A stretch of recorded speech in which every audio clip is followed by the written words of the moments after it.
consider myself a diehard. Diehard. Okay. Yeah, I consider myself somebody that follows a team, that like looks at a lot of stuff. I'm not going to say that I'm the most knowledgeable person because I've already told you guys. Yeah. I don't feel like I'm the most historic, knowledgeable person. But when it comes to X's and O's in football, I feel like I can hold my own because I've done it.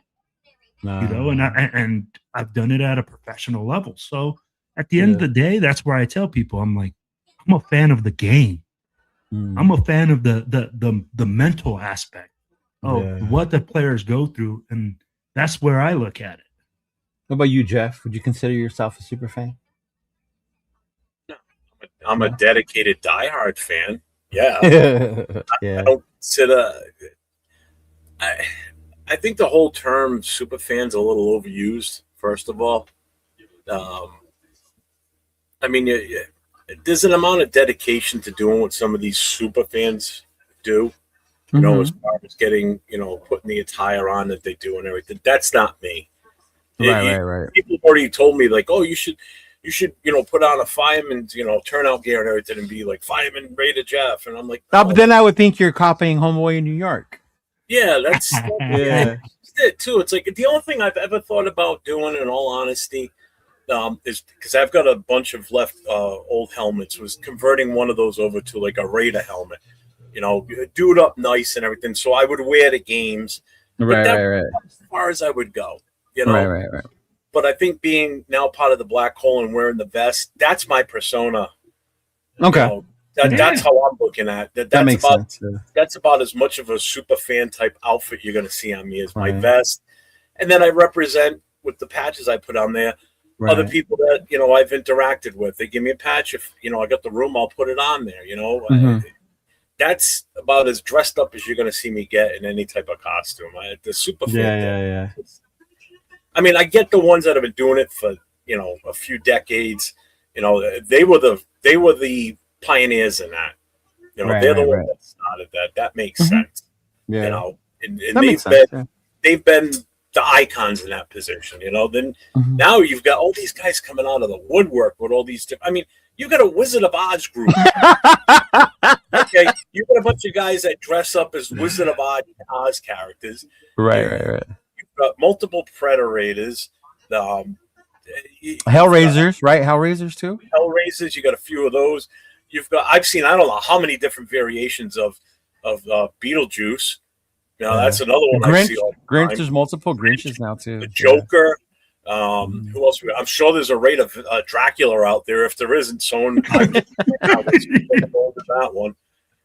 We've got the Darth Raiders. There's tons of those. You see those because it's an easy correlation with the Raiders and especially now in Vegas with it being called the Death Star. Exactly.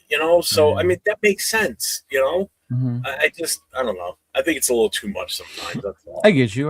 I just don't like the labels, I guess. I'm like with labels. Like even with us, right? When it comes to when we get invited to do things or to host, people are like, oh, we need content creators. Like even that word to me is a little cringe. Like I don't do content. I'm just a Raider fan with a microphone and a YouTube channel. Yeah. Like that's all I see. Yeah. And like the content creator gets put because when you do a like Facebook, when you put there's nothing else to put down when you do it, and it'll be like a digital creator or whatever. Digital creator, yeah. I'm definitely not a digital creator because that's like a totally different business if you think about it. Yeah. So you're limited sometimes to how you can fill out those things. So it puts you down as a content creator. Yeah. Again, I'm a dude that's sitting in my laundry room. I didn't want to put that out there about why you came in later. We had to wait for the washer to finish. Yeah, the washing machine was super loud today, so I had to wait for that to finish. Let's check in with the chat real quick. Thank you all for joining us and tapping in. Mike McDaniel, of course, I turned down the radio. There's no way I was going to listen to it. Well, goofy ass for 3 years. Hey man, look, Mike McDaniel. If there were two goofy ass motherfuckers that were going to be here for you, it was me and Will. Yo, Mike McDaniels, shame on you, bro. Going to the enemy. I'll be like, hey, but we said it. Hey, Jim Harbaugh just got a big upgrade at offensive coordinator. But like whoever. Remember, it still up for grabs though. It's still there could be a change of heart, and we'll get into that right now in a little bit. Yeah, absolutely. They did put that clause in there. He still gets the opportunity to become a head coach. Big Izzy, what's going on, brother? How you doing? How you doing? Their offense didn't scare me. Now I'm a little nervous. Right? He just adds another. Big Luck does what I think most people do. It's when you cheer for the NFC, not the AFC. I'm kind of a little backwards though, because I'd rather have our conference carry the championship than the other one, you know? And people always say, like, no, Leo, like, why would you do that? Unless it's the Chiefs. Fuck the Chiefs. Fuck the Chiefs, fuck the Broncos, you know? Like, fuck them. Well, it could be the Broncos. It could be, yeah. So the need Seahawks to lose. That way we can get Kubiak already. Here it is. This is what you wanted to know. Look, he said, the coach, he's one of the best offensive line coaches. He coached the 49ers line when he had injured team, and he ended up with the number 18th ranked O-line. Then joined the Saints, turned that team into number 19 rank. The Seahawks ranked number 8. Mind you, they were one of the worst ones last year. So that's what that offensive line coach would be bringing if he was to come over with Kubiak. Yeah. Ooh. Thank you, John. I appreciate that. Mm-hmm. He actually sent me because he sends me the messages too. So I'm glad you guys got included in the messages. Let's go. Yeah, I get Thank you, John. And I love it. I absolutely love it. Like he sent me this Flint's bringing, and it's the link from Tom Pelissaro, and he's talking about. It's too small for me to bring it up on the screen because I'm having a hard time reading it here too. Yeah. Basically, it's how he turned around the pressure rate that defenses were putting up against their offensive line. Like Charles Cross, 2024, he had 11.5% pressures. Now he dropped it down to like a 7.2. That's the left tackle. The right guard, Anthony Bradford, went from a 9.5 to a 6.0. These are all improvements. Right. Abraham Lucas went from a 9.8 to a 6.6. Left guard, Gray Zabel. He's at a 5.7. That's the rookie. Yeah, he's the rookie. 5.7 for a rookie coming out. That's and to Seattle's credit, I saw another thing about Seattle because I was trying to see what's making them so good. I saw a list of all the people that this GM has picked. A majority of their role players have come from their fucking draft. Mm-hmm. Yep. Remember that, people. That is, yes, Kubiak, their offense, the way they're running, but the way Seattle has been able to rebuild is through the draft. Well, and that's the thing. Mm-hmm. Keep saying, right? What up, Chris? What's going on, brother? Shout out to my brother Chris. Protect the shield, man. My best man. Hey, that's what I was saying, right? Spytech and whoever becomes head coach have to be on the same page. I'll be like, it's them that are making the decision. If they say Mendoza's the guy, because we're going to probably talk about that here in a little bit too. Is Mendoza the guy, right? Is he the game changer? I don't know. Game manager. I think we beat the shit out of the Mendoza talk this week. and I'd be like, people are going to, like, they're saying, hey, I saw it in the chat, Mendoza. Yeah. I'd be like, hey, it's all whether they decide whether they see that guy as that guy. Uh-huh. So right. I'd be like, that's going to be interesting as well. That's funny. I wear Lakers and Dodgers hats, and I wear red, purple, and I'm going to say that's racist now. What? I get it. I get shit too for wearing a Red Raider hat because I matched my hats with my shoes. Yeah. So let me ask you guys about that, man. There's some people that are very like, no, you cannot wear red and blue and like orange and like I've seen tan. I'll be like, I've seen every color. Where do you stand on that business? You better ask Jeff because you know where I stand. No, Mr. GQ magazine. I'm gonna start with Mr. GQ magazine. What does that say? It says Raiders in red. Mind you, hilarious that he matches his hat to his sneakers. That right there. That's the part that got me. No, Jeff. The part that got me is when this man traveled to Houston. He had 3 sets of clothes. I wear one of these. Man. What do you think? I wear one of these. What do you think? I didn't see the Merce. I didn't see the Merce. I didn't have it yet. I got it for Christmas. Oh, there you go. You see? Mm-hmm. Yeah. Mm-hmm. Yeah. The color thing is another funny thing. I think my boy MC Raider got some shit one time because he wore a blue or a brown or a beige Raider hat, and he does it to match whatever he's wearing. Not his shoes necessarily, but his outfit. Yeah. Yeah. I'm gonna answer the question, but I'll be right back. Yeah. What did you ask him? Oh, about the hats. See, to me, it doesn't matter. I honestly think like I get the whole color thing. Our colors, our team colors are silver and black. But I think as you start to, I don't know, maybe get older, or the way you dress, your style. I don't like. I wear black all the time. So whenever I wear another color, I still want to have my Raider gear with me. You know what I mean? No, I get you. Yeah. And I'm not. If I want to wear a red hat, I'm not gonna go get an Angels hat. You know, I'm not gonna. Yeah. I'm not gonna do all that. Yeah. So I'll just put it like this: don't you tell me how to fan. You let me fan the way I want to fan, and that's the thing, right? Like for me, I don't wear a lot of color. Yeah. I don't, because my closet has moved more into a black and silver. But if I want to wear fucking red, and that day the hat is red, then guess what, bro? It's cool, because at the end of the day, bro, it's not my job to go police the way that you dress. Right? It ain't my job, bro. I'm like, you could go out there in a freaking half shirt and but red and silver banana hammock. And what am I gonna tell you?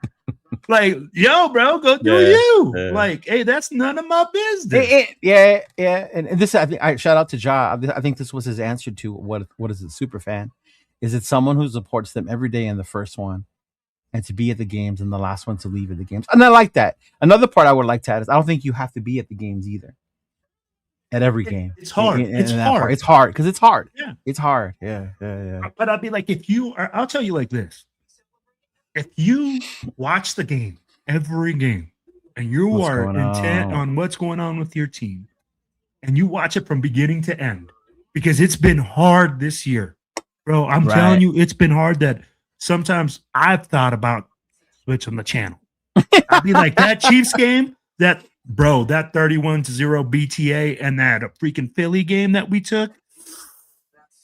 It's funny you bring that up though, because I remember, I don't know if it was this year or another year, but sitting with Noah, and those of you know Noah is my little nephew, the one whose dad's a Chiefs fan, and he decided to be a Raider fan.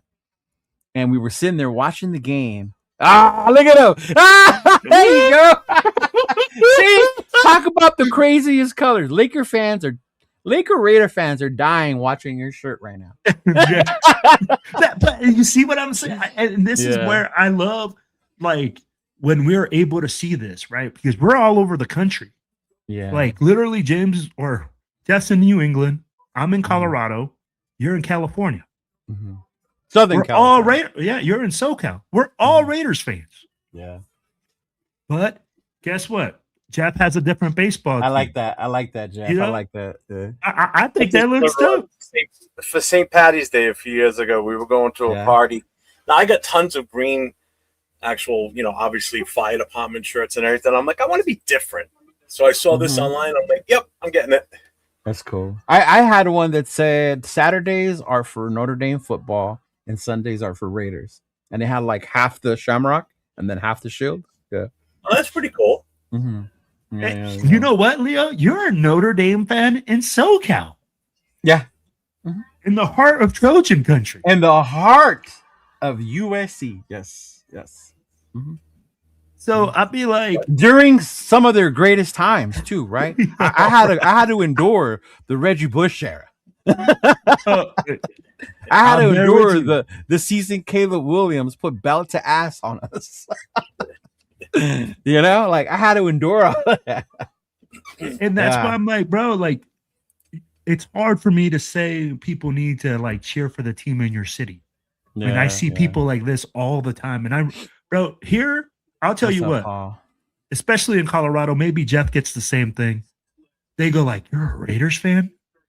Like, how and why are you a Raiders fan? You live in Colorado, right? You get. Oh, I'm sure you guys get that when you don't live in the state. Yeah. Yeah. And then when you tell them, hey, man, that's just my team, or I was born there, blah, blah, blah. You kind of give the explanation. Some people will be like, oh, okay, cool. But then some people are still like, oh no, man, you live here now, so you have to cheer for this team. Yeah, I know. I'm like, that makes no sense to me. Mm-hmm. Just I think that's what sometimes we expect was gonna happen when they got to Vegas, right? Mm-hmm. That because that was the local team, because they embraced the Golden Knights so well, and even the Aces so well, that Vegas was gonna embrace the Raiders the same way, but it never happened that way. It was hard because that was a city that had multiple fans of different teams, because so many people moved there from different areas. I mean, for Will, I can see, because he lives in Bronco area. You know, you live in Patriot country, bro. Well, yeah, but Will's still closer to the West Coast. I'm almost as far away from the West Coast as I possibly get, still be in the continental United States. You know, so when people see that I'm wearing Raiders gear, which I wear it all year round, so you know, they're like, "How are you a Raiders fan living in New England?" And I got to make Jeff a green Raider hat. I saw them as a kid in '75, and that's what turned me on to them. You know, fucking Patriots. And somebody mentioned, we talked about this the other day. Even as a kid, like I was never, my father was always a Patriots fan. I was never forced to wear Patriot stuff. Like, I mean, the stuff was limited back then anyway. Like, not even a winter hat, nothing. I didn't have any of that crap growing up. There was only two teams my father not imposed on me that I followed him with, and one was the Dodgers. The other one was the soccer team, Club America. Oh, dude, you better freaking follow your dad's soccer team if you're brown, bro. My dad is I follow my dad's soccer team because in our culture, it's either Chivas or America. But in my family up here, my dad was the only America fan. Everybody was against him. So I was like, that's not cool. I'm going to join my dad. So for me, it's Barcelona and Real Madrid, bro. Same. I'm Barca. Oh, we're Real Madrid. My dad is like, bro, if he sees a Barca jersey, bro, he fucking almost has an implosion. Fucking burns that shit. Oh, that's cool, Pig's Pig. Shout out to Pig's Pig. I didn't know that. I was watching an old clip from 2011 game in Oakland. There was a full Raider fighter in the front row. Yeah, see? I do remember running into various people. I think I talked to John Kukuya one time, and I was like, it's funny that I know him now a lot more personally than I did back then. But I remember running into him in Oakland and like saying hi, taking pictures with him and things like that. Because back then he used to dress up. Can I tell you a story about him? How I've got a weird connection to him somehow. Really? Yeah. So the nail salon my mother goes to, the lady that owns it was doing her nails, and they were talking about, I don't know how they got on the subject. I think it was like the Raiders. It was week 1. And she goes, "Oh yeah, my nephew's coming out here for the game." And my mother asked, "Is he a Raiders fan?" She goes, "Oh yeah." And she showed a picture of him. And she goes, "Oh, I wonder if my son knows." Your son's a Raiders fan? Yeah. It's John's aunt. No way. Salon. Yeah. So that's cool. Then I get a text from my mother, and she sends me these 2 pictures, and I'm like, I know exactly who it is. Yeah. I said, "Why are you sending me these pictures?" Because she just sent them and didn't have it add any context yet. Yeah. And then she tells me the whole story. I'm like, holy shit, that's pretty cool. And I hadn't met him yet, or really even started talking to them until after that. And then we had that kind of a connection. And the whole time at the game, I didn't realize it. He was 2 rows behind me. We Raider were 2 rows behind me, because on some of their videos inside the game, you saw them. Yeah. I see myself. Like I know that's the back of my head. I see my hat because I had my the Boone hat on, and I had my vest on. So I saw my son and I both standing in their video. I'm like, oh, that's pretty cool. Uh-oh. We have a change of heart in the chat. Oh shit, where'd he go? Where'd I put it? Change of heart. Yeah. I wanted to put it on there. There he goes. Ardell. Our homie Ardell. Shout out to Ardell. Ardell says, "I was wrong saying draft an O-lineman in the first round. Mendoza is legit. I was wrong for saying we don't need a QB the first pick. We need that dude for sure." So they have turned our boy Ardell. Yo. And so, hey, shout out to you though, bro. If that's what you think, kudos. Thank you for sharing that with us, man. Oh, fuck you, Cheeto. Doesn't want to touch this one with the stick right now. But to his point, look, that Miami defense was good, and he found a way to get the job. And that Miami defense was legit. You know what? Hey, that's what I told Cheeto. Cheeto, we are all. I think that Raider Nation is about 50-50 on this guy, man. What did we say about 70-30. Predator? Why did you say you leave the Predator alone? What did we say about Predator? What did we say? We were talking about the super fans. I said, there's multiple. There's multiple ones. Oh, okay. Yeah. Yeah. No, go ahead, Will. I just lost all train of thought, man. But we're gonna have a Raider Scarface with the man. I get it. His name is not doing the Raider Scarface, bro. I get he does it. He looks more like Ricky Martin than he does. Now I look like Ricky Martin. Jesus, bro. Now I look like Ricky Martin. No. I'm talking about Mendoza. He said we're gonna have a Scarface. He just gonna be Tony Monraider. Tony Monraider. We got to get a goofy scuba gas Mendoza. Oh man! Hey, make sure you guys are following our boy Jay, man. Just Raiders, baby. Make sure you guys follow him. Yes, He's got great show, great content. He always joins us every Wednesday on the Raider Connection. Shout out to my boy Jay. Yeah, but yeah, man, that's funny. What did he say? I saw that. Shout out to my boy TJ, man. They labeled TJ a content creator the other day on the Vegas news. But TJ has embraced the content creator thing because that's what he does, and he's doing his thing. He's getting bigger through it, right? But he did that Mendoza video or whatever, the one where they're all singing Mendoza, and they put it on the Las Vegas news. Yeah. So it's a clip that's been going around, and they featured them on the Las Vegas news show. So shout out to Samoan Raider, man, doing his thing out there. That shit's cool as fuck. Yeah. Mm-hmm. Yeah, see, you guys are the Raider content creators. So yeah, that's what I'm saying. Yeah. No. Oh, I don't create content, man. I don't start singing to songs and doing all this weird shit. Patriots winning it all. I guess it depends because I don't know. I guess they got a good shot. That's the downside. Yeah. Mm-hmm. Hey, I'm going to ask you guys this: do they get past Denver? Well, let's talk about it. Let's talk about these past weekend's games, man. Fucking, obviously the championship game is this weekend, right? We got the Patriots and the Broncos. Mm-hmm. Two crazy games, bro. I mean, and it's funny. We'll talk about the I guess not so much the Patriot one because it wasn't much of a fucking game because of CJ, but shout out to the Texans defense though, bro. That defense is fucking legit. If CJ Stroud or if they decided to play a better quarterback or he didn't have that many turnovers, I think it would be the Texans against the Broncos this weekend. But yeah, like do the Patriots look like they're it though, based off of that game? Yes. Like when you saw it? Bro, when look at the Houston defense. Yeah. You said it, man. The Houston defense is legit. Mm-hmm. They came after Drake May like no other. And he's a rookie. And that's the thing. And then the Patriots defense stood up. Yeah. I'd be like, bro, this team is a complete team. And with Vrabel coaching them, you're absolutely fucking right. They got a chance. And then with the news that Bo Nix got shot down, and I love what the Broncos are, they're all gathering up over there. I see them on their Facebook pages, steady up. But let's be real. Jared Stidham? 4 starts against that Patriot defense. I'm gonna tell you right now, Raider Will, don't start, bro. You better put some respect on my boy Jared Stidham's name, big dog. You better put some respect behind Jared motherfucking Stidham, bro. I love that career backup respect. Right. I'm like, bro, but to say he's gonna come into a playoff game in this type of situation with this type of pressure, it's gonna be tough. I will not be surprised. And everybody might be surprised if Jared Stidham comes up and lights it up, but I won't be surprised. He's the one that when it came down to it that year, when we moved on from Carr and then Brady didn't come out, so we were like, oh shit, when we got caught with our pants down, I was fucking pounding like, just rock 1 year with Stidham.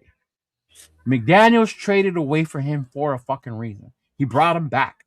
Stidham was known to be fucking knowing that system. I picked up that system really well.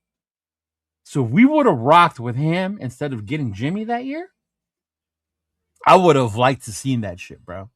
Because you're talking about a guy. Remember that 49er game, bro? And he didn't play all fucking year. But you remember that 49er game. Right?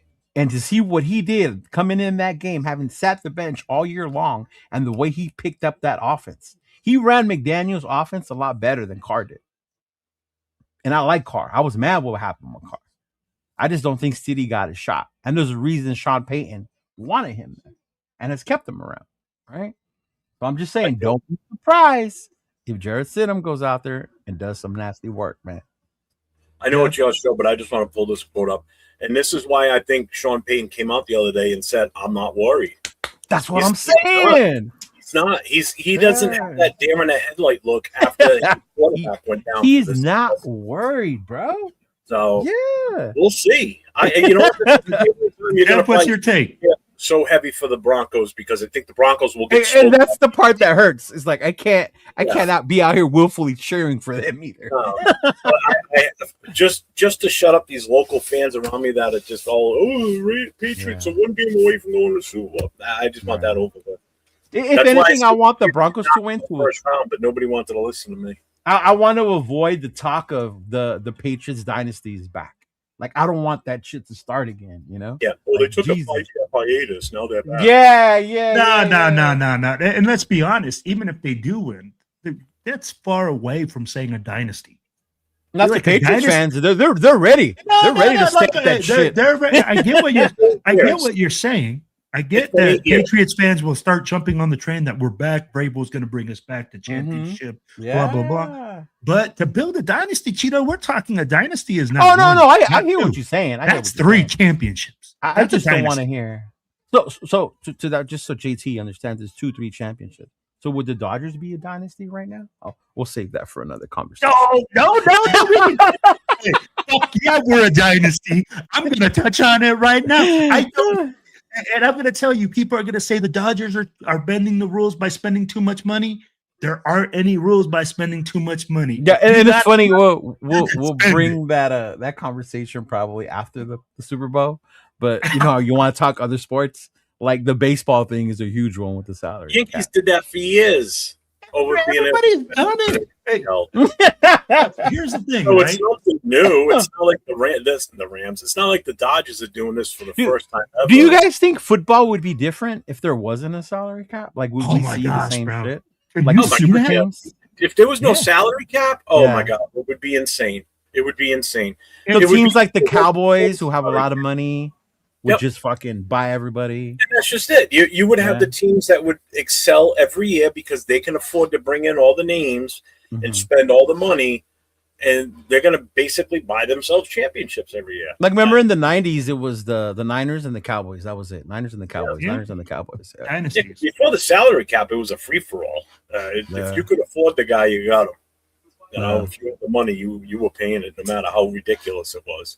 Mm-hmm. I mean, like, I guess if it was like that, we wouldn't be looking like in the NBA at Kawhi Leonard's extracurricular pay activities. I'd be like, that bro, crazy, I'd be like, bro. Tell me how, and in my mind, I look at that. Tell me how many owners have probably been like, you know what, bro? We know we got a salary cap right here, but I got my other company that if you go over there, you do a couple commercials, I'm gonna shoot you a couple extra mil. Hey, we call those loopholes. Mark Davis, you better get yourself some loopholes going, baby, because we need it. Anthony thinks the Patriots are winning it. I don't know. Man, we can't discard these sea chickens, bro. These sea chickens are for real. Well, we'll move on to that. But the AFC, though, I think it's going to be a tough game, but this is to me why I as much as everyone's saying, oh, you need to get a quarterback and build around him. My thing, even with these two teams, is the Broncos have a legit fucking defense, right? That's their bread and butter. That's their bread and fucking butter. And defenses still do win championships, y'all. They might not give you airtime or sell tickets because people were saying how boring that game was. I love that fucking game. I love watching defenses just go at it, right? But the Patriots aren't a slouch of defense either. No, they're not. Our boy Chase on, right, is out there doing work, man. Chase is out there doing work. And Spillane. So part of me wants them to win for Chase on, right, and Spillane. But then again, like Jeff said, the whole New England thing, like, oh man. Lesser of two evils. So who do you got? Against the Who Chargers. do you got, Cheeto? Since they beat the Chargers in that wild card game, the New England fans around here have been super obnoxious. After that game, they're like, we're gonna go. We're gonna play again. Yeah. Hey, so who do you got, Cheeto? I need to know who you guys got. Who do you got winning this game? I think the Broncos are going to win, unfortunately. Jeff? Mm-hmm. I want the Broncos to win, but realistically, I think the Patriots they outmatch them. I really. You think do. Drake's going to do his thing against his defense? Yeah, I think so. Mm-hmm. Man, I'm a hate to say this, but Drake May has four fumbles, 1 interception this postseason. He's lost 2 of them. For that fact right there, and I fucking hate saying this, bro. It hurts, huh? It fucking hurts right now. It hurts my fucking soul. But I see the Broncos pulling off a 3-point win, probably late field goal on a late game turnover. I'll be like,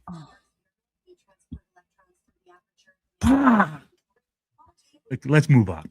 Thank you for tuning in, Daisy. Appreciate you. Thank you, Lisa, for sending out the invite and sharing the channel. Appreciate you. If you guys don't, make sure you follow Lisa Velasco on Facebook. She sells amazing cookies. Yes, the cookies are bomb.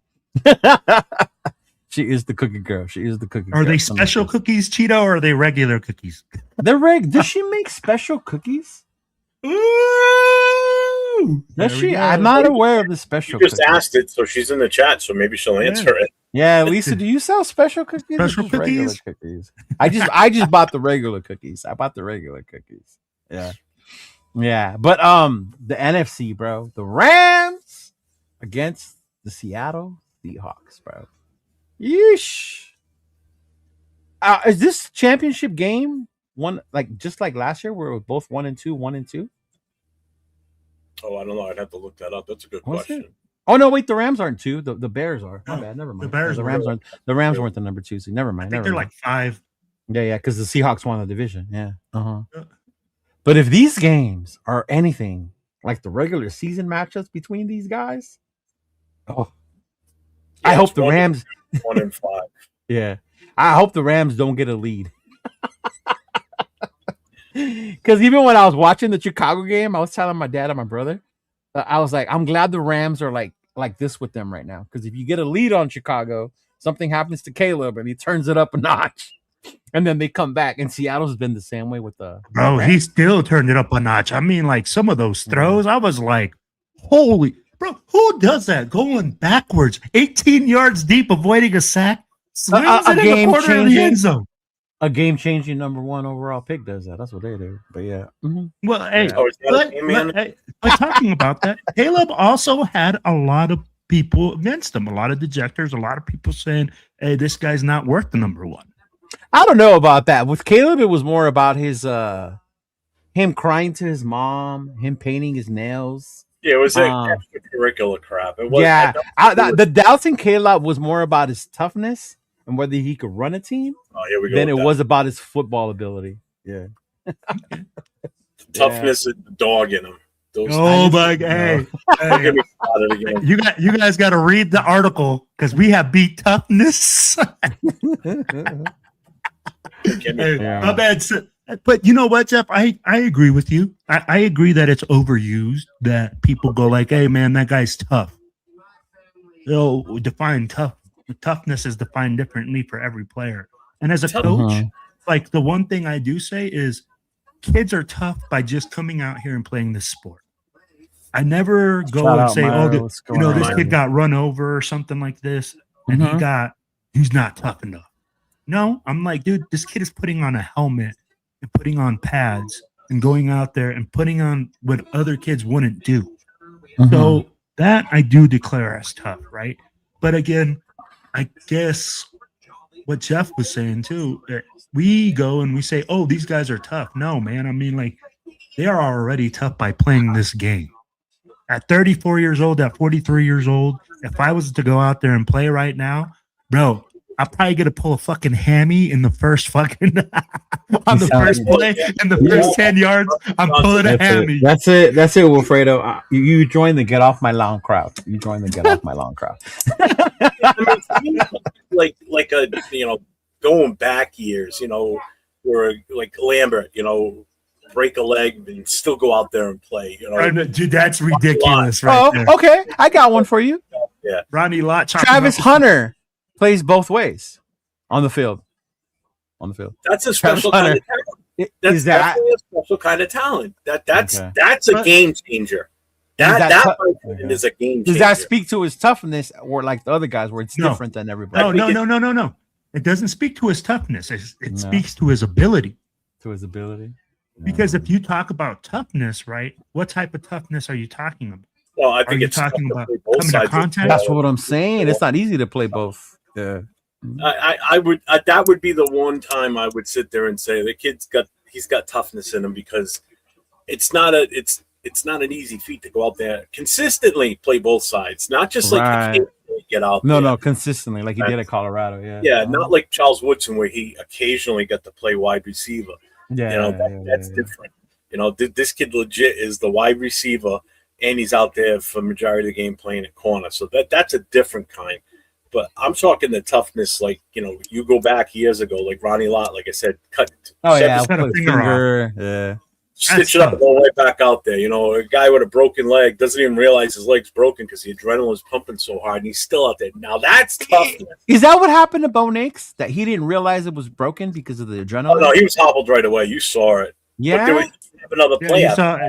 I can't remember for he the life. He didn't play with it. It happened on the kneel down when he put the ball in the middle. No. It happened on the play before that. He said it was that one. He said it was that play.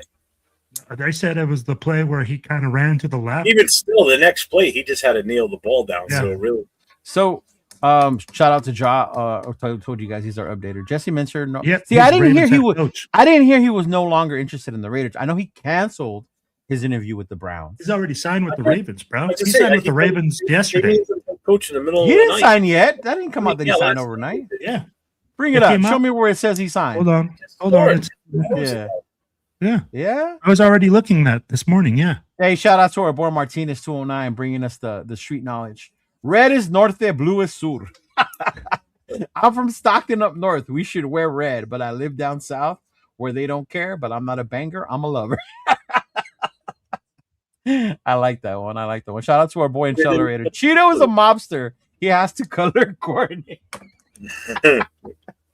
I do, y'all. I do. I don't know why. It's just in me that way. I'm sorry. All right, they didn't make it official yet. I could have. That's what I'm saying. Yeah, I thought they made it official this morning too. You guys over here spreading some Mitchell Rentz news. It ain't official yet, man. Come on now. Mm-hmm. Well, I'll be like, when you cancel all your other interviews. Well, that's what I'm saying. So that means he is made He's a decision. Contender now it's to see whether it's the Ravens or us, right? At this point. Mm-hmm. Yeah. Hey, did you see all this talk coming out of Buffalo? Yeah, dude. Joe Brady? They're not happy. They're not happy. They're shocked. Mm-hmm. They're pissed off. Talk about it. That they fired him. Hey, I'm going to tell you like this. As an owner, shame on that guy. What an emotional move.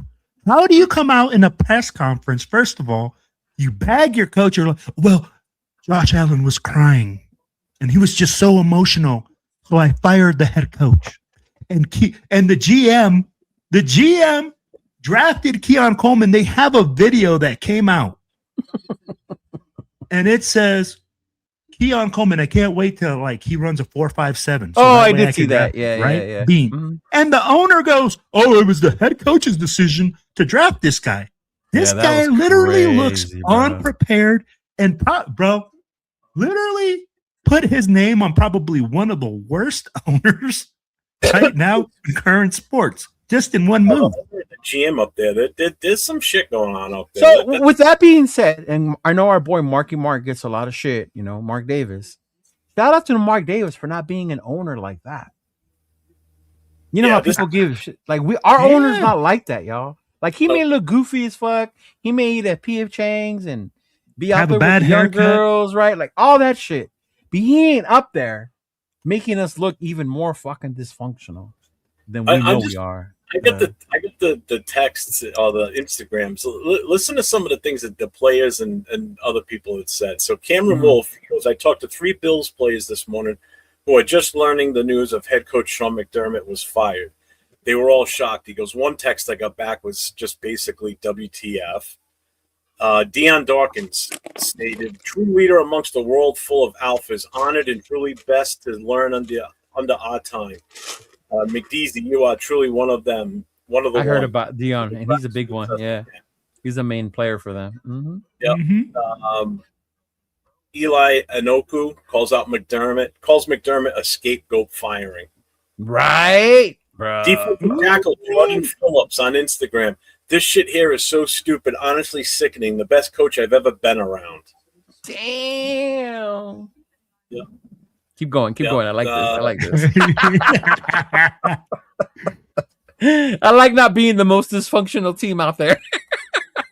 Yeah. Doesn't make sense, but you got what you wanted. Dan Quinn Jones on Sean McDermott being fired.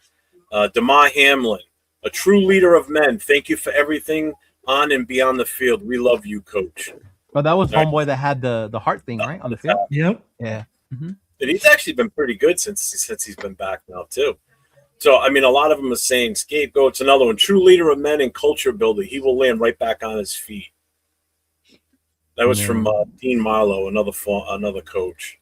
That's crazy, bro. So they are pissed. Yeah. The players are pissed, and that's a tough deal if you think about it. I mean, you're a player. You love your coach, and you don't understand why they fired him. They had to win. It's not like they lost and had a shitty season. They still turned it around. They made the playoffs. They made, I mean, shit happens. I get it, but man, I wish we had that problem. Make it to the playoffs and lose. That's what I'm saying, bro. We can't even get a winning record. We can't even get close to 500. Let me ask you guys this: That was now that McDermott is available, do you guys take McDermott? I said it yesterday. I would not be opposed to adding him to the list. Coach, I wouldn't be opposed to it. Not at all. You want a culture changer? Boom, there you go. Oh, you want a guy that players are going to want to play for? Right there. I think that's the guy. Yeah. As far as that part of it, I'm not saying he's the guy for the job. I'm just saying he's that. Right. Yeah. Am I still on Kubiak? Oh yeah, 100%. This is why I get the most shit for wearing red. It's my Bay Area fan. This is why I get the most shit from is my Bay Area fan, for real. I kicked it with them for the first time in Chicago on a boat, and I was wearing all white Raider gear and a red fucking hat and red Jordans. They wanted to fucking chew me alive about why the fuck was I wearing red. I had a Raider. Well, the red hat was because you're so short, you could stand out in the crowd. They could follow.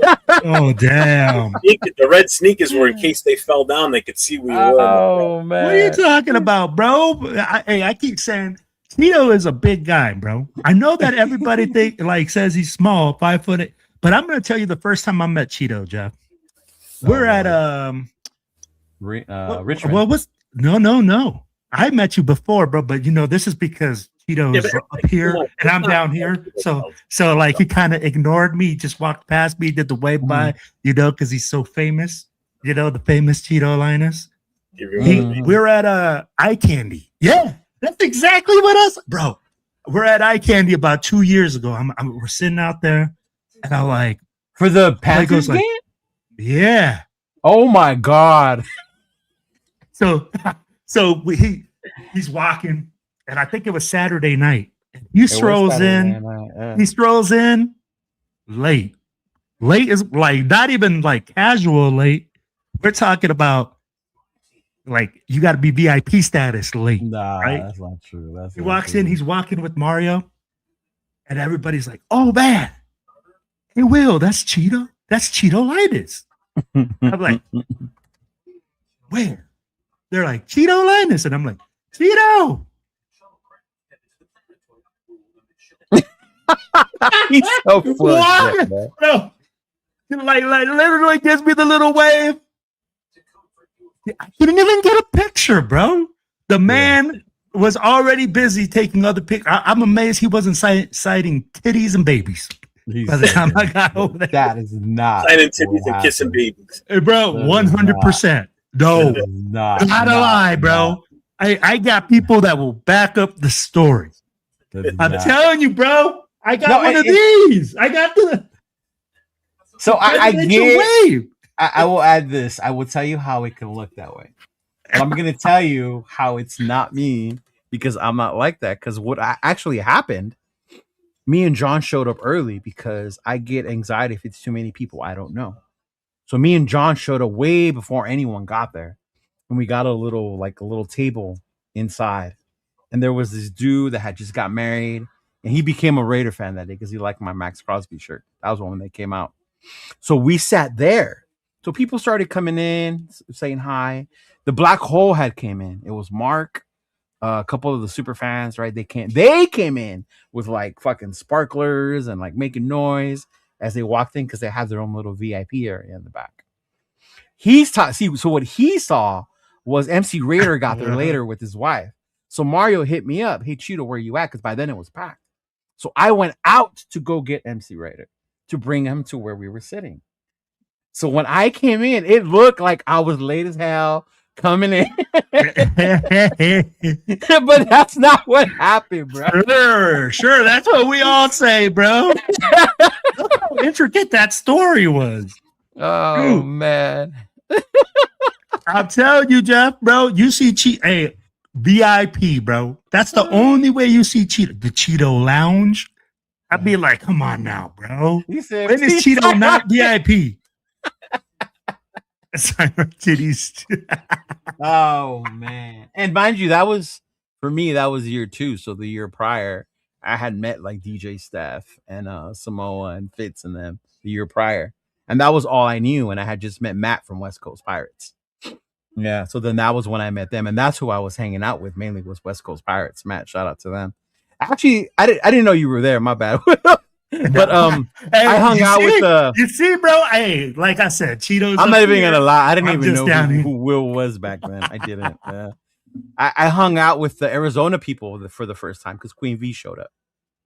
So Queen V introduced me to the Arizona peeps like Rock and their president at the time. I can't remember who it was, but yeah. That's fucking funny, dude. That I can see how that would look because I walked in with MC Raider, and then yeah, I do remember that. Nah, bro, hey, I saw what I saw. I stand on business. I'll be like, when you see this man strutting him, I'll be like, and he's strutting his style. So I'll be like, Jeff. I'll be like, bro, he's like leaning. I'll be like, he got the strut down. I mean, like, if there was cameras going off, Cheeto's ready, bro. That's all I gotta say. I do want to ask something. I know we talked about, how somebody was saying something in the message on the post you put up about Nate and everything. Oh yeah. Mm-hmm. And I know you said something about if you're a fan in the city or whatever. How many Raider fans that lived in Oakland were actually Oakland A's fans? That's a question I've always wanted to ask. I've only in my journey here. I've never seen any. That's why I'm asking. I know a few. I know Josh is a big one. The GOAT. Josh is a big one. Yeah. Raider Jesse's another one. He's a big Oakland A's fan. Raider one. Okay. Spicy too. Spicy Raider. She was the same way.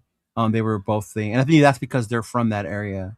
Myra, were you an Oakland A fan? I know a lot of them went to this event that was created, like the last tailgate for the Athletics, and it was like a Raider Athletics, and they were fans of both teams. Yeah, okay. I think John is too. Kukui. Yeah, I think John Kukui. No, Kukui's a Dodger fan, or is that now because of Baker? Yeah, I'm not sure.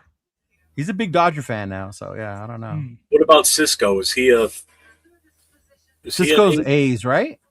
I want to say A's. Dude, I don't want to get this wrong because then he'll call me and be pissed. Because I know, like Jack Kenna's. So Oakland, yeah. Jack Kenna's Athletics, right? Athletics. No, Giants. He's Giants. Oh, he's Giants. Yeah. See, okay. How about Sacktown Mike? Sacktown Raider Mike. What is Sacktown Raider Mike? I'm not sure what Mike is. Yeah. Mm-hmm.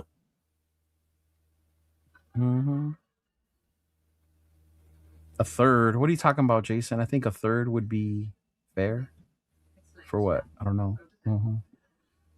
Yeah. No. Yeah, I don't know that one, but there was a few. Yeah, that's funny. I didn't know you were there, Will, that day. Oh, no, hey, I remember it clear as day, bro. Even my wife was like, she was like, "That's Cheeto." She was like, she goes like, "I thought he was taller." What the fuck is that?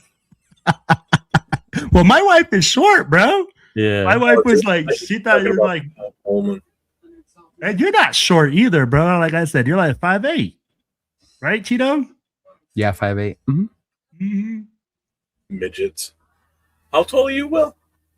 Will's like 6'1". Yeah, you're like not 5'11", bro. Yeah, 5'11", 6'1", right there. You weren't taller than me. I don't know if I'm taller than you. Oh, okay, got you, bro. Got you. Yeah, if you're 6'1", I'm 6 even. You're not taller than me. Yeah, I'm 5'8", bro. Why are you laughing, bro? Shout out to the short shit. Mm-hmm. Yeah, he's a little homie. I'm a little homie. Yeah.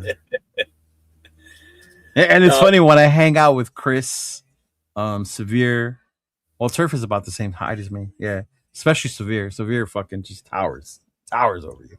Severe's a tall ass dude, man. Yeah. Mm-hmm. I heard that. I heard Jack Kenner is too.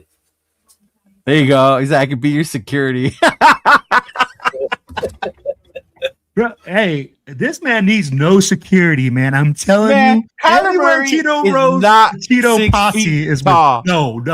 No, he's not. Jason Downs, I need you to go back into the lab and really research that comment, bro. That man is 5'8".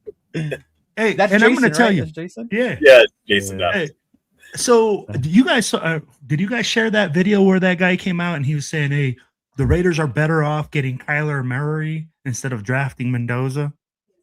No, I probably made that video though. Huh? Well, for me, I'm like, somebody posted it. I saw somebody. Why would you take on Kyler Murray? I like Kyler Murray. I'm a fan of Kyler Murray. I like his style of play. It's exciting. I'm not saying he's the best. I know he has a lot of deficiencies in his game. He could be a lot better if he focused more on the game. But I've always liked Kyler Murray as a football player. Like when they were rolling for a while, like I would watch them play just to watch Kyler Murray. Yeah. Mm-hmm. Yeah. I don't see Kyler Murray as being a guy that can get us there to a championship game or to the playoffs. No, but I see Kyler Murray as a guy that's better than what we currently have. Absolutely. Yeah. But isn't Mendoza currently better than what we currently have as well? Well, Mendoza is a hope that he's better because you don't know. You're basing it off his college career. We don't know if he's absolutely in the NFL. Yeah. Mm-hmm. And I'd be like, we're basing Kyler Murray's off like what he did previously with previous head coaches. I can't. I can't. Oh my gosh, bro! Are you serious? So, like years ago, is real. I am no longer single, but years ago when I started going out dating and stuff like that, a friend sent me the video of these heels you can put in your shoes. Shut up! And I was like, bro, if you don't fucking stop, like, fuck you. Are you fucking serious, Cheeto? Because I told him I went out one time and the girl was like a little bit taller or like my height. Or if she was to wear heels, she would be taller. So that was a little weird to me. So then he was like, bro, I got you. And he sent me a video of those inserts you can put in your shoes. I was like, bro, that's catfishing people. At that point, just buy platform shoes. Right? Yeah. Hey, Jeff, I used to have a buddy. Hey, you know them Doc Martens? I would have Doc Martens. Yeah. So he used to put on the Doc Martens if the girl was just like, dude, get like those 2 inches just so he could be taller than the girl. Yeah. No, man, I didn't wear inserts. He sent them to me as a joke that I should wear them. Yeah. He goes and buys extra Dr. Scholl's inserts so he gets like maybe a half an inch taller. No, these make you like 2-3 inches taller, right? The ones they slide in there. Yeah, they make you like 3 inches taller. Let me ask you guys this. You guys ever date a girl that was taller than you? To me, it's hard. It's awkward. It makes me feel awkward. Yeah. I did it, bro. I did it. I dated a girl. I was like a sophomore in high school. I was only like 5'7". He was 6'1". I'm gonna tell you like this, bro. That was the craziest pictures when you have to take a step on the first step of the benches, so that way you're taller than her, bro. And when the chick has to kneel down and kiss you as a short king. Mm-hmm. Let me tell you, you feel like a pimp, though, bro. I felt like I had an Amazon. Yeah, that'd be a little weird. That'd be a little weird. But pictures to prove it too, because those prom pictures must have been ridiculous. Oh, dude, my mom still has it hanging up in her living room, and she just laughs, bro. Hey, bro, it's my mom, bro. My mom has pictures hanging up, bro. That I'm like, when the fuck did I take that? I'd be like, literally. Right, Dixon. That's what I said. I was like, no. Sooner or later, the shoes have to come off anyway. So she gonna know that. Hey, if they come off, you just hoping that they're coming off and the lights are off. And it's funny because I don't really go to strip clubs here because I was in the military. My strip club scene was overseas. It was overseas, dude, right? I refuse to go. So it was different. But anyway, I came back home one time. This was years ago. A buddy of mine took me to a strip club, and there was this girl. And for some reason that day, I was like, "Ooh, you a tall one? Like I like that. Like I that day I liked the tall one that day, right? Like yeah." So she comes, takes off her heels, and is like this tall. The fantasy was gone. The illusion was gone. I was like, I told my buddy, like, don't even spend your money, dog. Don't give me the lap dance. Like, I'm cool. Whenever you're ready to go, we'll go home. I was like, oh man, that dude. There's some people that just love strip clubs. My buddy back then, man, because Fridays there was a lot of traffic to come back home from San Diego to LA. So we would wait for traffic to die down. So the majority of the time we'd go eat at Hooters or we'd go eat somewhere. Well, this motherfucker one day was like, let's go to the strip club. Like, I got your drinks. And I was like, dude. I was like, oh man. Deja vu in Mission Valley. That was the spot. You want to know why I never went to the strip clubs? Because when we were in boot camp, right? You get out of boot camp and you got like all the little local strip clubs. I saw one dude, bro, go out there, spend his whole check in about 30 minutes.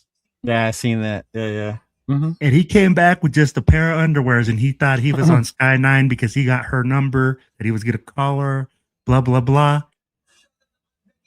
Let me tell you, bro, nothing happened. He just came home with a pair of underwear for $1,000. I said, nope, I will not be that guy. Daniel, how you doing, brother? For me, around here, thing we had was two things we had going. One, I looked a lot older than what I was, so I was able to get into like the 21 and over clubs without having to show an ID. So I was getting into like the Foxy Lady, like the real classy joints around here. Foxy Lady. Foxy Lady. Years. But there was another place down in the southern part of the state. It was called the Playhouse Theater, and it was an old movie theater, but they had it split. So everybody on this side of the room was under 21. Everybody on the other side was 21 or older. So we were high school kids. We would pile in my car. We'd drive down there, and we'd go in there. And it was a full nude, too. That was the other thing. And we were all teenagers. We were all in high school. So we were down there every weekend. We'd go down at least one day on the weekend and, hang around down there. Yeah. By the time I got older, it's like, it just doesn't, whatever. Yeah. Hey, Manuel, you ain't lying. Nothing beats the Tijuana strip clubs. Oh my gosh, bro. Oh my god. Let's not even. What's up, Troy?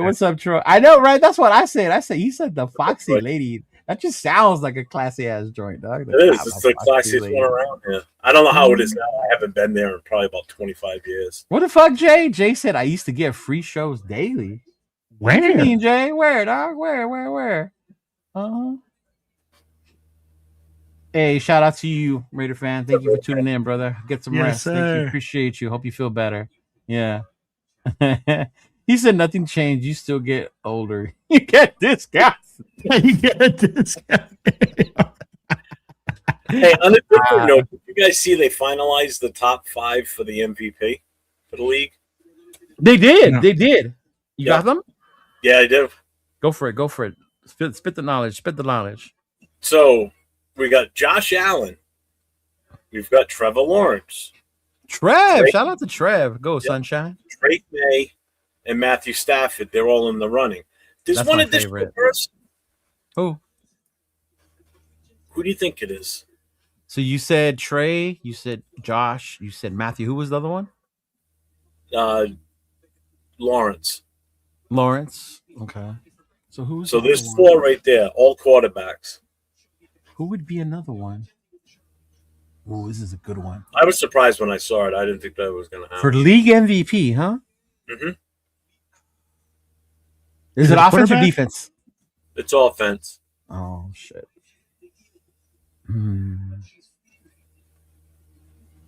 Frank got it in the chat. Don't tell me it's Sam Darnold. No, Frank got it. It's in the chat. CMC? Mm-hmm.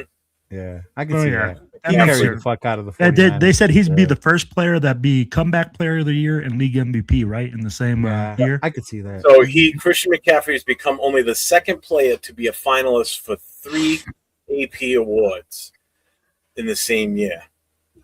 So McCaffrey, they are also finalists for the Offensive Player of the Year. McCaffrey and Lawrence are among the finalists for Comeback Player of the Year. Comeback Player of the Year. Lawrence got hurt last year? McCaffrey? No, Lawrence. You said Lawrence was also in the running. Yeah. Yeah, I guess he did last year. Oh, I must have forgot about that. And what about the finalists for Rookie of the Year? I haven't seen that one. No? Yeah. Let me see. Mm-hmm. Do last year, 2024. All right, in 2024, Lawrence played in 10 games. Yeah, so he did get hurt. Mm-hmm. He only threw for 2,000 yards, so he doubled that this year. His touchdowns, he doubled. Actually, more than doubled. He had 29 this year, 11 last year. Yeah. Yeah, I mean, his stats are like pretty much double across the board on everything. Except he had 7 in 24 and then 12 in 2025. Shout out to Hobo Raider. Leo, you never gave me your opinion of my channel. You know what? Message me on IG. Message me on IG, and then I'll be able to do that with you, bro. Yeah. I'm always down. I probably forgot. Man, there's so much shit. It's like I forget, especially right now in my life with my personal life. I forgot I was gonna come on with Will today. He's like, "Hey Leo, we're on for tonight." I was about to head out for the day to go. Yeah, I was witness to that. So yes, it is legit. Yeah, I was going on Friday. That's why I was surprised you did it today. You know what? It makes sense because I told him Fridays is a little harder because I'm busier on Fridays. He's working a lot more. Getting rides. I get a lot more rides on Fridays. Yeah. I got included as an extra. He was like, "You want to come in?" I'm like, "Yeah, all right." As soon as the washing machine. Genty's in the running for Rookie of the Year. Yeah, he is. He should be. I mean, you look at what the rookies. Absolutely. He's better than all. He's the top running back out of all the rookies. That's for damn sure. He did a lot more with a lot less. That'd be like worst offensive line in the league, hands down. I want you guys to tell me one that's worse. If there's one that's worse than ours. No, I'm just saying it. I don't think he's going to win. I think McMillan's going to win. I don't think he's going to win. He's definitely going to. He's got a good shot, to be honest with you. I don't think he has a shot. Oh, I think he does. 100 times for Genty. Well, this is why he would have a shot. Because people like Jason voted 100 times for him. It's a popularity. That's why I don't put any stock in the pro. When people, he's a Pro Bowler. It's a popularity. You know when I stopped? It is popularity. You know why? Because remember the year it was Josh Jacobs or Kyler Murray? Josh Jacobs deserved that Rookie of the Year. But because Kyler was a quarterback and everyone was just in love with the of what he was doing as a mobile quarterback. Yeah, it was a little like that's why that's why Kyler won it. But that year, Josh Jacobs should have won that Rookie of the Year. Yeah, I agree. Hey, I stopped watching after Sean Taylor fucking obliterated some punter, and people were complaining that it was too physical. I said, damn, that's exactly what the Pro Bowl should be like. Oh, you remember Sean Taylor? No. Okay, I do remember that, and I remember feeling bad for the punter. That was not only was that one of the most brutal hits in the Pro Bowl. Legendary hits in the Pro Bowl. Not even in the Pro Bowl. That would rank right up there in an actual NFL regular season or playoff game. This is the Pro Bowl where we're talking about these guys aren't really going out there and trying to kill it. Well, don't tell Sean Taylor that because he was definitely out there trying to kill that punter. That's for damn sure. Back then they took pride in the Pro Bowl because remember it was in Hawaii, it was Honolulu. Yes. It actually meant something back then to be a Pro Bowl. That's why in the current system they have now, I don't put any stock in Pro Bowl. When people sit there and go, "Have a good day, Emmanuel. Appreciate you, brother." Yeah. The biggest thing is the Pro Bowl is between the championship game and the Super Bowl. So whoever's playing in the Super Bowl is not going to play in the Pro Bowl. Their players aren't in there. Yeah. 9 times out of 10, whoever played in the championship, winner or even on the loser side, they're not going to play in it, or they got injured, or they're nursing an injury. So who's actually finished number 6 overall in the voting on quarterback is now considered a Pro Bowl player, Like because the year that Hundley and Carr got in as alternates or whatever. The fuck didn't Minshew get in one year? Yeah. When he was with the Colts, and he was like the 5th or 6th one on the list because other quarterbacks weren't playing, whether it be Super Bowl or injuries. Or injuries. How do you even take pride in the fact that you made the Pro Bowl? You made it because of, you didn't make it because you got voted in immediately. Asterisk. Now there's more power behind, or more worth the all pro list, like the first team. The all pro. Yeah. Well, that's voted by their peers. These are the guys that Mm-hmm. play in the league that think that you are the best at your position. I have more respect for the AP because Oh, Lisa's here. Lisa, do you make special cookies? Will would like to know.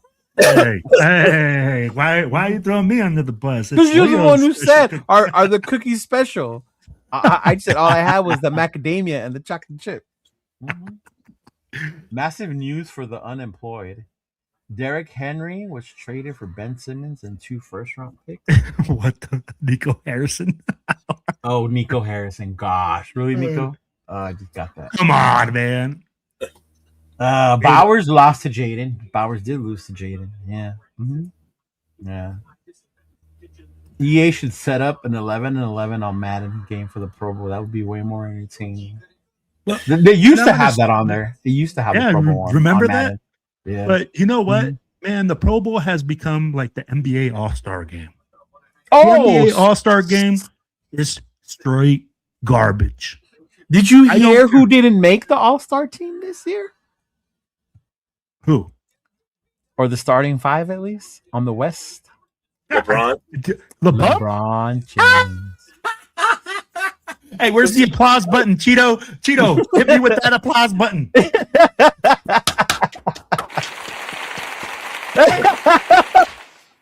This act, Mike. Hey, Mike, what baseball team do you follow? Do you follow the A's? Someone said the A's earlier. Oh yeah. Yeah, I want to confirm. Yeah. Yeah, the Pro Bowl ain't what it used to be. Like now it's the flag football thing, right? They do flag football.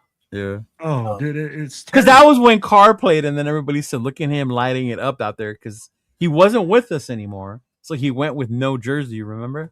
And then he was out there lighting it up at the at the Pro Bowl. But yeah, man, we got to start wrapping it up. Who do you guys like then this weekend?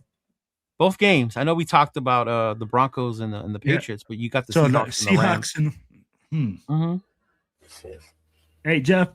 Oh, hey. Go ahead, Cheeto. You already told us who got the Rams, but that's because of Hey, fresh hi, laundry. Don. Hey, Don. She's crying. Oh, I figured. I'm sorry. Prayers. Sorry, Don. Prayers for you. I just want to apologize last night to everybody if I was really kind of ornery. You were, bro. You were good. She just took it out of the dryer. She just washed it. It's the blanket. It's the blanket that our dog Bo was on yesterday when we put him down. This was his blanket he used to sleep on the floor. I'm gonna send you a link, bro. There's a link where you can have blankets or pillows made with their image, their face. When we lost our dog Max, I took it hard, just like you did. When we lost our dog Max, so then my mom and them they got pillows and blankets of the dog Max with his image on there. So I'm gonna send you that link. So if you want to do that for your Bo, you can get that stuff made. Yeah. That's why they got to meet him when they came out here for the Patriots game. When we did he had been to the house a couple of times while he was out here, and he actually got to meet him. So it hit him too in a way because it's like he remembered what Bo was like. So that was fun. So my dog is on a man. So yeah, we have Max's ashes too. Yeah, we got our dog Duke up on a on the mantle in the urn. Zach Robinson is finalizing offensive coordinator. Thank you, everybody. Tampa Bay. You're welcome. And Eric Bieniemy agrees to multi-year contract as Chiefs offensive coordinator. We haven't talked about that. I didn't tell you guys, huh? That Eric Bieniemy's coming back to Kansas City as our offensive coordinator. No, I just said it right now. Yeah, I found out 2 days ago. My brother showed me. Oh, yeah. Man, that's interesting. Where did that coordinator go? Where did he go? They fired Matt him. Nagy's like he's looking for a head coaching job. Yeah, they fired him. That's why they were interviewing him. Yeah. Mm-hmm. You're gonna be shitting me. So he's coming back to KC. Mike McDaniel's in San Diego. Yes. Bro, it's gonna be a tough division. Whoever comes in here, that's why I keep saying it. The Raiders' job is not as attractive as people think. They go like, "Oh, we got the first round pick." We have the first round pick and a whole lot of holes. $100 million in contract. We have a lot of holes. We have a lot of things that we have to address. So, bro, and then we're going to be the toughest division again next year. Guaranteed. Yeah, Jeff. Eric Bieniemy, bro. Eric Bieniemy's coming back. I didn't even hear that one. That one slipped by me. Mm-hmm. Yeah. So now let me ask you this then, real quick. I know you guys want to get off the air, but let me ask you this. So if it's Mendoza, do you think he's got the skills to go up against those other offenses and be competitive against those other three offenses in our division? And not only offenses, those defenses. Well, that's three teams we're going to play twice a year. I guess it's the way you look at it. Like the way I see it, Mendoza's not going to go against those offenses. That's why, to me, I want to also focus on our defense. But I know we want to, but the offense has to be able to keep up with him. I think when it comes to that, that's why we look about who's going to be the coordinator in our offense. The way I see it with Mendoza, it's going to be kind of like Indiana or the way Seattle is with Darnold, right? It's a run first possession type offense. So you keep Mahomes on the sideline. You keep fucking Herbert with McDaniels now on the fucking sideline for as long as you can. And hopefully we get over these woes of not being able to score in the red zone with fucking Mendoza, because Mendoza's numbers are like unreal in the red zone, right? In college. So then that's what you're going to hope, that you finally get to be able to put points. I don't see him coming here and us becoming this high-flying, high-scoring offense. Yeah. Mm-hmm. How about our current roster? That's for sure. Yeah, especially with our current roster. You give him a real Johnson, Randy Moss type receiver, who knows? You know, you already got Brock. You got Brock. You got Genty, who ran the rock with a horrible O-line. Yeah. Mm-hmm. Megatron 2.0. So that's what I'm saying. I said a real one. I said a real one. Baby, go get it. No, you know what, Cheeto? I like what you said. I like what you said. If you draft Mendoza, I don't see Mendoza as the savior. I see Mendoza as a guy that we have to look at and say, does he sit on the bench for a year? I don't think he does. I don't think he does. I'd be like, if you draft him, do you sit on the bench for a year in order for you to get more pieces around him? Right? If you say, hey, we don't have the pieces around him, I don't want to destroy this guy. He's our first round draft pick. We're going to sit him. We'll ride with whoever we got next year. He'll be our guy. Yeah, but see, if you're drafting him, he's the way he's playing right now, his age, his maturity, he's not one you have to sit.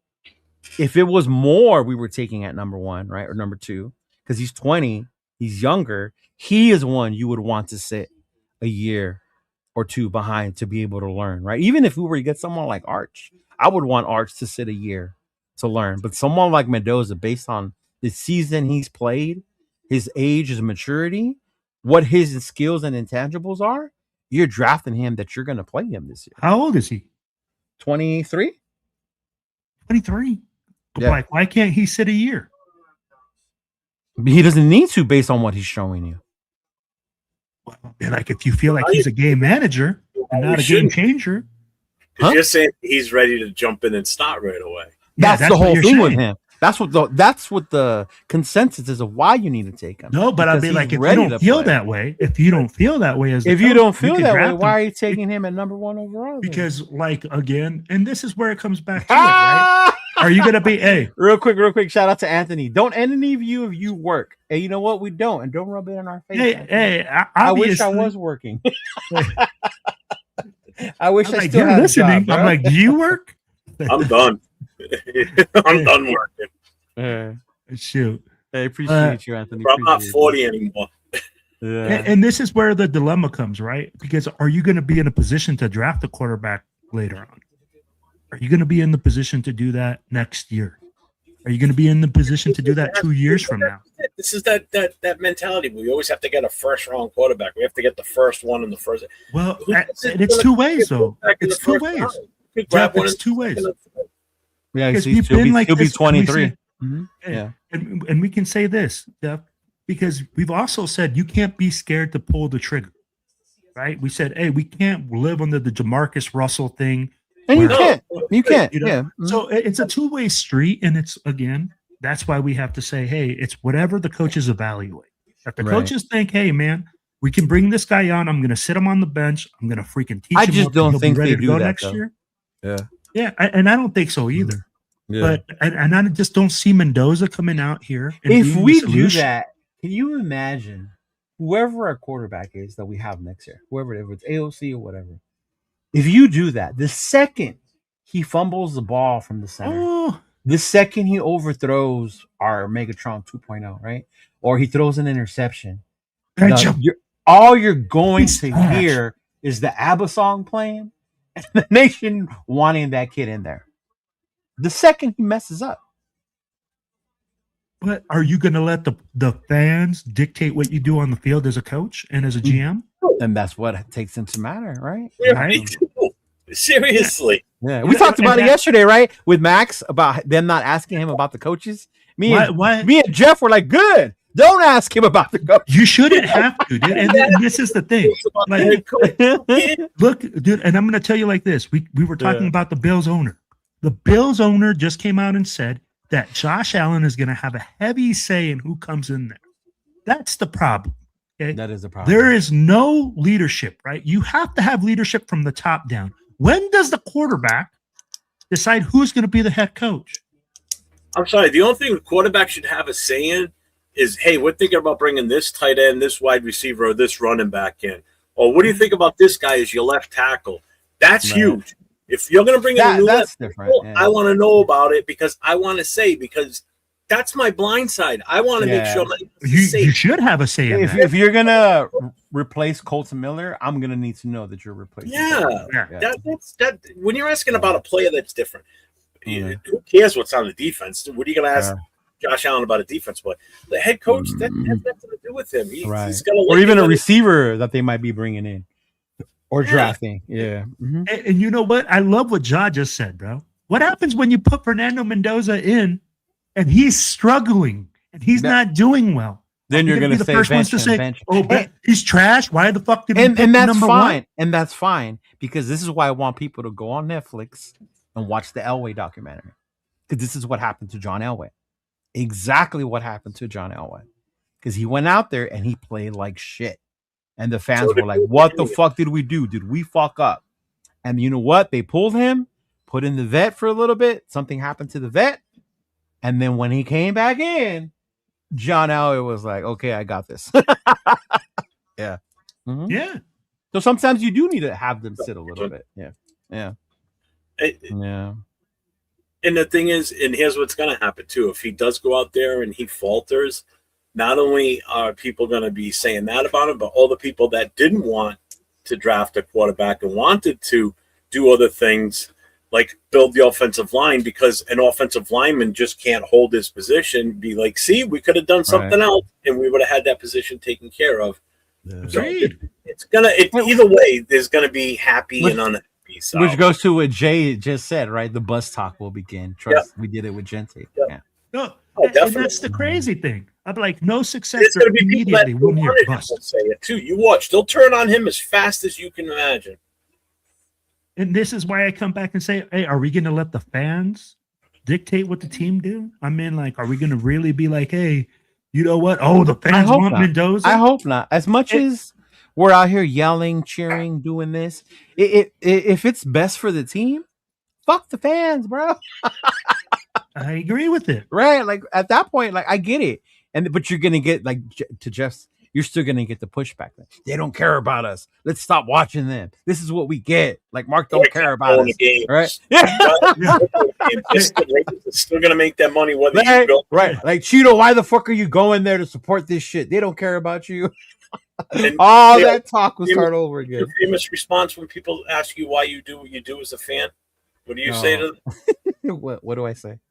Stop telling me how to fan? Don't tell me how to fan, bitch. Yeah. I do this. I actually brought a sound in for it. Where'd it go? Oh, there it is. I go, fan police alert, bitch. Stop telling me how to fan, motherfucker. Yeah. Mm-hmm. Oh, man, I was getting that so much. No, Raider Nation's not patient. After 20-something years of complete failures, yeah. I get it. Yeah. When you're the number one pick, the target on your back is huge. Yeah, that's true. Mm-hmm. When you're going to a franchise that hasn't had a winning, the pressure's on. Like 20 years. Mm-hmm. The pressure's on the quarterback. It's on the offensive coordinator, the head coach, the GM, the owner. It's on everybody. Yeah. I'm the same way when it comes to impatient. I mean, I'll go and I'll be upset. Like if I had more patience, maybe I wouldn't be as hard on JT as I am sometimes. You know. Yeah. Whereas if you grab a quarterback in the second round and you start him, if it works out, it works out. It was a second round pick. And that's what happened with DC. Remember, he was a second round pick, and then he came in that preseason game. Slide for the most part. That nobody really gave him a lot of shit. No, early. I should say. Yeah, and he didn't have like the greatest first year. I don't think we won that many games. At that point, we were patient because you knew you had something in the kid. Yeah, it's very you saw it.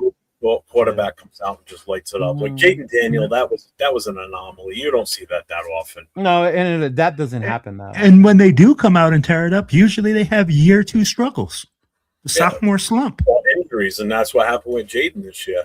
But then you look at Caleb Williams, struggled his rookie year because the team wasn't ready. They weren't built around him. They were running a horrible offense that wasn't for Caleb. Once Ben Johnson came in, and and he did exactly what he needed to do. He already had his quarterback. He just built up around the guy, and look where they ended up. And they weren't afraid to draft their dude. Even they had Cole Kmet. A lot of people like Cole Kmet, and they still went out there and drafted Loveland. And look at what a gem fucking Loveland has been, bro. Yeah, Jesus Christ. You already had a Dunze over there. Mm-hmm. You had the right mix of like talent, like skill position. If that offensive line and that tight end changed everything for them, right there. And Swift. Yeah. We will see what JD5 really is this year if he stays healthy without Kingsbury. 100%. And he's right too. You know, that's gonna be a big test for Washington. And if what I heard about why Cliff moved on is true, then Washington is doing what's best for JD. Because I think the thing was they wanted him to create an offense that didn't put JD in so much risk of him getting hurt. They wanted him not to run around so much, right? Be in a more controlled offense and use his arm and his mobility, not so much as running. And I think that they said that's why Cliff left. Because he didn't want to have to do that. That's what his offense is predicated on. That's what his offense is predicated on. Yeah, and some guys won't adapt. Some guys will be like, no, I'd rather leave and keep my style. So we'll see if he gets a different OC that does, maybe they do a better job of protecting him with the line and stuff like that. How JD5 will flourish as a pure quarterback passer, not just one that runs around. We'll have to see, because then he'll have to flourish in the pocket. Develop. Yeah, but him too. He makes some amazing throws that are out of script. Absolutely. Yeah. Jesus Christ. Yeah. We're just numb. A lot of people want Lamar, man. How you guys on the Lamar train? You know what? Great talent. Oh, go ahead, Jeff. Go ahead. My bad. No, that's it. I'm done. Out. I'm not. You're out. I don't know what the price tag is. To me, is you got to give up first rounders, and I'm not giving up first rounders for him. Oh, that price tag is going to be too high. I mean, like great talent. I mean, like who wouldn't want a Lamar Jackson on their team? Let's be honest. Like if we could have him on our team as a quarterback right now, we'd be ecstatic. Yeah. But price tag is too high, and for us to trade right now, we don't have the pieces in order for Lamar Jackson to be successful. So again, what are we doing? Lamar, maybe what was it, 2-3 years ago? I would have did it. Yeah. Mm-hmm. When he was doing the whole contract thing and they franchised them, and then you had permission to trade for him, like yeah, that you're right. That would have been the time, not now. That would have been the time. Yeah. Now is like too late. Who did we have that year? Did we have McDaniels too, or was Pierce taking over? I think we still had McDaniels on. Yeah, it was McDaniels. Would have been McDaniels. I think McDaniels, Pierce, kind of like interchange area. Yeah. Damn, that wouldn't. I don't think that would have worked. Thing though, real quick about this with the Lamar. Hey, everybody that doesn't want to trade away Max Crosby, take note of the situation in Baltimore right now, because they ain't going to get as much as they think they're going to get from Lamar Jackson. So if we wait for Max to finish it or come towards the end of his contract, we ain't going to get what you think you're going to get for him. Right now is probably about the highest you're going to get for him if you trade him this offseason. Should have done it a year ago, but you want to fill some and really build this team for the future. You say something that's very philosophical when it comes to coaching as well. Bill Parcells said it, and he had like a rule. Once a guy hit 30 or a certain age, he would trade him. He loved them, but he would trade That was Belichick, right? Or was it Belichick? Belichick. I think it was either Belichick or he might have learned that from Parcells, but yeah. Because I read both their books, and like in one of the books I remember it said that. I was like, man, I'm like, you know what? I get it. We get enamored with players. We get enamored with everything, but you have to get the value for that player, and you have to do it at the right time to maximize the value for your team. Yeah. The other thing Belichick did though too was, as soon as a player wanted more money, guess what? You became expendable to him. Oh yeah, I remember when they traded us Seymour. It's team first, not individual first. And that's also a double-edged sword. Well, a lot of guys went and played for him for cheaper money than they would have gotten somewhere else, because they were pretty much guaranteed they were going to win a Super Bowl during that. Be in the mix, yeah. If it wasn't going to be this year's season, it would probably be the next year or two that you were going to win a Super Bowl, and that's what some guys were. Every player wants to win one Super Bowl in their career, And once the guys that had won a couple of Super Bowls wanted to start asking for more money, guess what? See you later. Bye-bye. Who was it? They did it with Seymour with us.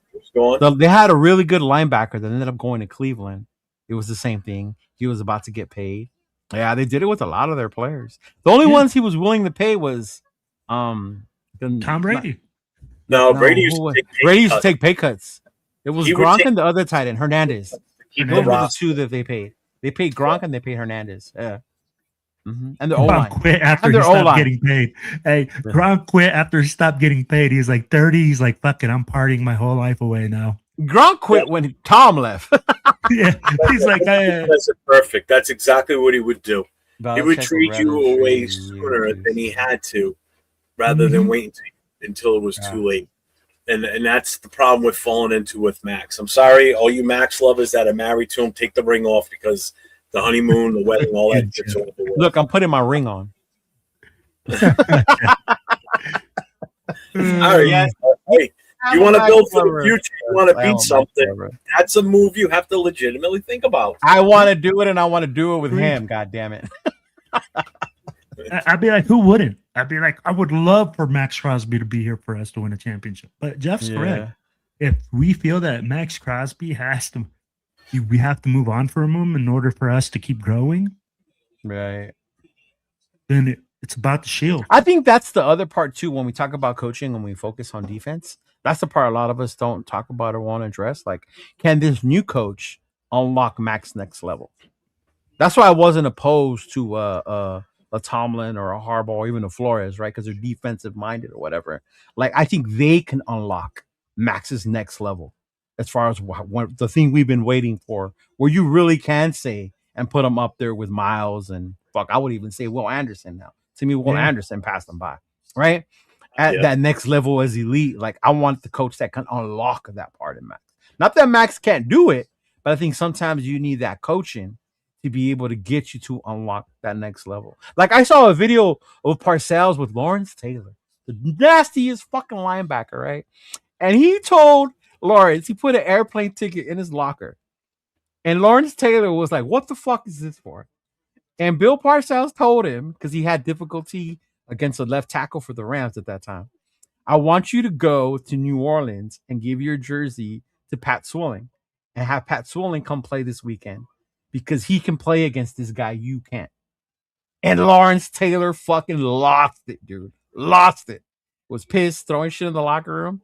Went out there and fucking had a great game against that tackle that he couldn't fucking get That's by. a motivator. That's what I mean. Yeah, that's what I'm saying. Like, yeah. And I believe that with Parcells because that's just Yeah. the way he was just a nasty coach, and it was Yeah. his way or no way, you know. But Yeah, it man. struck me with something right there what you just said.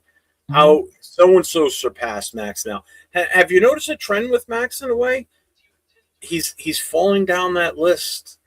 He's fallen down that list of top defensive ends now. Yeah, 3 years ago, I argued with Chris. 102. Now he's 3, 4, 4, 5, 5, 6. Yeah. And he's falling further down that list. He's still kind of in his prime, but other guys are coming up that are passing him by. So, okay, why he's still in the top 6, 7? Time to unload him. Sorry, before he falls out of the top 10, because that's going to come sooner than you think. I'm telling you. You got another batch of young guys coming out. Bain could push another one that could push him out of that spot, push him down another one. You have no idea, you know. So remember that he's falling down that list. Yeah. So what's up, Just Ada? to be clear, because I'm a Max lover. I think he's falling down that list not because of he can't or he's deteriorating, but it's the injuries. I can't tell you he's the greatest because the last 2 years have ended in injuries. Yeah. Mm-hmm. Yeah. I'm not a Max hater. I'm just I respect the value of what he will bring to this team by not being here. Like what we're going to get in return is going to turn this team into something to build for the future. And that's what a lot of fans don't understand. And that's where I'm coming from with the whole trade out of the number one, trade Max. It's all about the future. It's not about what they're doing right now. It's what's going to happen in the future or what we bring in to build this going forward. Yeah. No, it actually wasn't Jackie Slater, Frank. It was somebody else. It was the other tackle. I thought it was Jackie Slater too, because Jackie Slater was a dog back then. Yeah. Yeah, and that's the other part too with the coaching. How's that gonna? You gotta have a coach like that. Yeah. It was Chris that told me about the Flores because I was so opposed to Flores. And to think about what he does in Minnesota, what he's done with lesser names, and how he could probably unlock that next level. And I was like, ooh, now I'm intrigued. Like, yeah. Yeah, I have been saying that for a while, Jay, and just think of how much the values dropped from last year to this year now already. Yeah. Crazy. Max said he had his injury since September. He played through it, bro. It's fucking crazy. Yeah.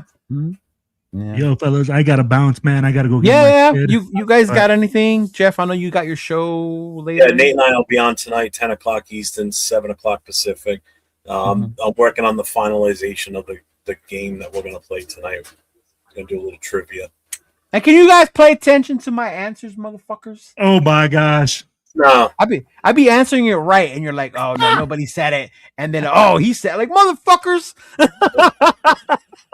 I skim over it. I don't even I figured, and I'm in my car yelling, dude. I was like, oh, these guys, I know they see it. They're like, fuck that. I'm like, assholes. But it is going to be head coach oriented questions. Ooh, that's good. That's good. As soon as we're in the search for a head coach, yeah. Well, hopefully we'll see. If Minter announces, if Baltimore announces Minter, then I think all roads leads to Kubiak with us, right? Yep. Yeah. If somebody else announces Minter, oof. He might start to get a little, yeah. All right, y'all. Take it easy, man. Thank you all in the chat. Appreciate you guys for tuning in. We'll see y'all next week again. Appreciate y'all, dog. Y'all have a good rest of your day. Sir. Peace out. Peace.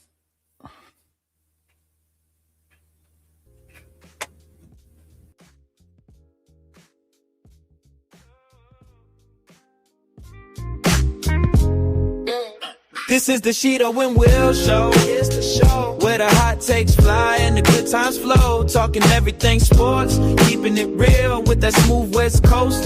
Laid back feel from the kickoff to the buzzer. Yeah, we got the scoop. Just chilling with the fellas. Welcome to the group. Cheeto and Will. Cheeto and Will. Yeah, now on the left side, leaning back in the chair, his shit aligned, his hands up in the air. He's the master of the chill, never breaking a sweat, but he drops a hot take you ain't heard just yet. Informative views, yeah, the man knows the facts, analyzing every play, covering the tracks. He might say something wild, catch you by surprise, but he says it with a smile, and that look in his eyes, cooler than the AC, smoother than the beat. Cheeto brings the flavor that makes the show complete. Pass the mic to the right, yeah, you know the deal. Make some noise for the homie Raider Will. You know he's got the passion, wearing it on his sleeve. Coach's insight, making you believe he sees the X's and O's, breaking down the scheme, but he's cracking jokes, living out the dream. Funny personality and ranging with the chat. Tell him your opinion, he'll tell you where it's at.